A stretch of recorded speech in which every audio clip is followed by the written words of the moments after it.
UP की बात में आप सभी का स्वागत है। आपके साथ मैं हूं जोहम रुपा।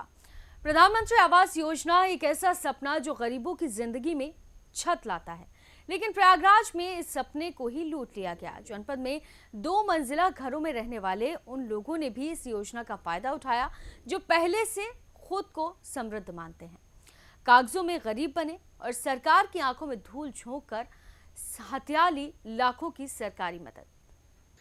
प्रधानमंत्री आवास योजना, जिसका मकसद था गरीबों को छत देना, लेकिन प्रयागराज में इस योजना को ही ठगों ने अपना निशाना बना लिया। जिले में 9,000 से ज्यादा ऐसे लोगों को सरकारी सहायता मिल गई जो पहले से ही पक्के और 2 मंजिला मकानों में रह रहे थे। इस फर्जीवाड़े का खुलासा तब हुआ जब विभागीय टीम ने पहली किश्त जारी करने के बाद फील्ड में जाकर सत्यापन किया।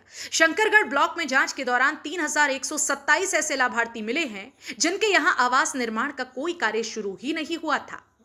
स्थानीय ग्रामीणों से पूछताछ और गवाही के बाद पता चला कि इन लाभार्थियों को वास्तव में आवास की कोई आवश्यकता नहीं थी। इन्होंने झूठे दस्तावेज लगाकर योजना में नाम जुड़वाया था। बता दें कि प्रधानमंत्री आवास योजना के तहत एक लाभार्थी को 1,20,000 रुपए की सहायता दी जाती है और आपदा की स्थिति में शुरुआती 3,200 रुपए की अग्रिम किश्त दी जाती है। इसके बाद 3 चरणों में शेष राशि जारी होती है। हर किश्त के बाद जांच और फोटोग्राफिक प्रमाण अनिवार्य होता है।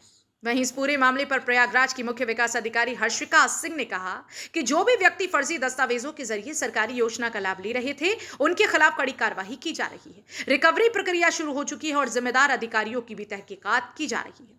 प्रशासन अब इन सभी लाभार्थियों से पैसा वसूलने की तैयारी में जुटा है। जिन्होंने योजनाओं की आड़ में व्यवस्था को ठगा, अब उन्हें जवाब देना होगा। लेकिन जब सरकारी योजनाएं ही फर्जी दस्तावेजों की भेंट चढ़ जाएं, तो असली गरीब सिर्फ इंतजार करता ही रह जाता है। अब सवाल यह है कि क्या सिस्टम में बैठी चूक का कोई हिसाब होगा? प्रधानमंत्री आवास योजना जो गरीबों के लिए एक उम्मीद थी, अब प्रयागराज में एक सवाल बन गई है। सवाल सिस्टम की चूक का, सवाल भ्रष्ट मानसिकता का और सबसे बड़ा सवाल असली जरूरतमंदों के हक पर हुए डकैती का। अब देखना होगा कि क्या प्रशासन इस घोटाले की सिर्फ रिकवरी करेगा या फिर दोषियों पर भी कोई ठोस कार्रवाई की जाएगी। फिलहाल के लिए इस खबर में सिर्फ इतना ही। बाकी तमाम खबरों के लिए आप देखते रहिए यूपी की बात।